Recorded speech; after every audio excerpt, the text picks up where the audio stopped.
सभी माताओं और बहनों को राम राम। आपका स्वागत है हमारे चैनल उपवास व्रत कहानियाँ। आज हम आपके लिए लेकर आए हैं रथ सप्तमी की व्रत कथा और उसकी विधि।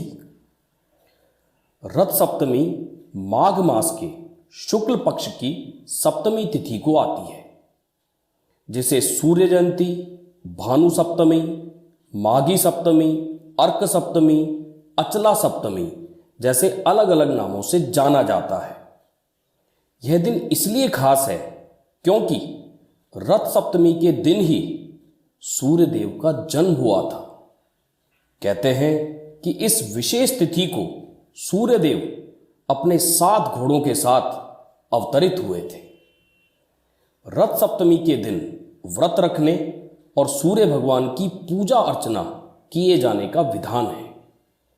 मत्स्य पुराण में इस बात का वर्णन हमें मिलता है कि यह दिन सूर्य देव को समर्पित है।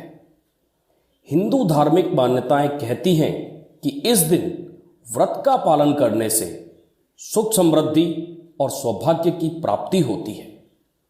व्यक्ति अपने जीवन में 7 प्रकार के पापों का भागीदार होता है।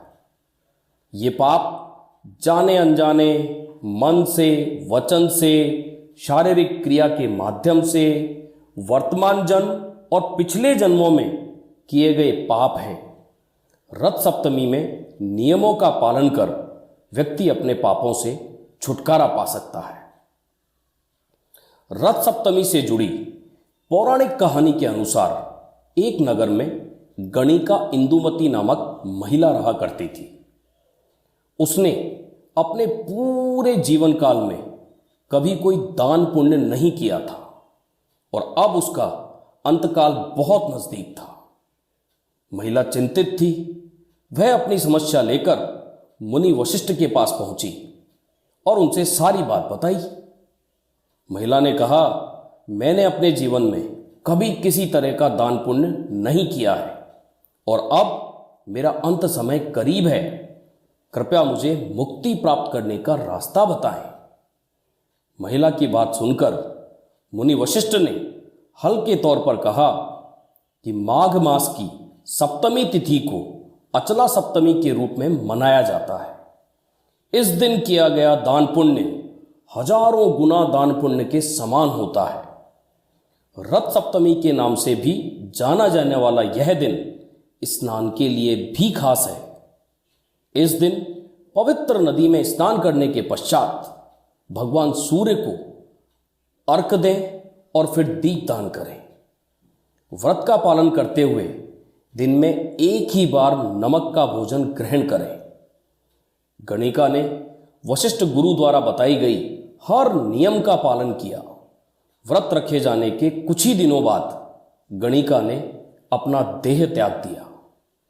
रथ सप्तमी के दिन रखे गए व्रत के प्रभाव से उसे स्वर्ग में इंद्र की अप्सराओं का प्रधान बनने का सौभाग्य हासिल हुआ। रथ सप्तमी से जुड़ी दूसरी कहानी के अनुसार श्री कृष्ण के पुत्र सांब को अपने शारीरिक बल पर बहुत अहंकार हो गया था। उसने अपने अहंकार में डूबते हुए सांब ने ऋषि दुर्वासा का अपमान कर डाला। ऋषि दुर्वासा ने अपमान होता देख सांब को कुष्ठ रोग का श्राप दे डाला। अपने पुत्र को कुष्ठ रोग से पीड़ित देख श्री कृष्ण ने सांब को सूर्य देव की आराधना करने के लिए कहा। सांब ने पूरी श्रद्धा से सूर्य देव की आराधना की और अंततः सूर्य देव उनसे प्रसन्न हुए। सूर्य देव ने सांब को वरदान स्वरूप कुष्ठ रोग से मुक्ति प्रदान करी।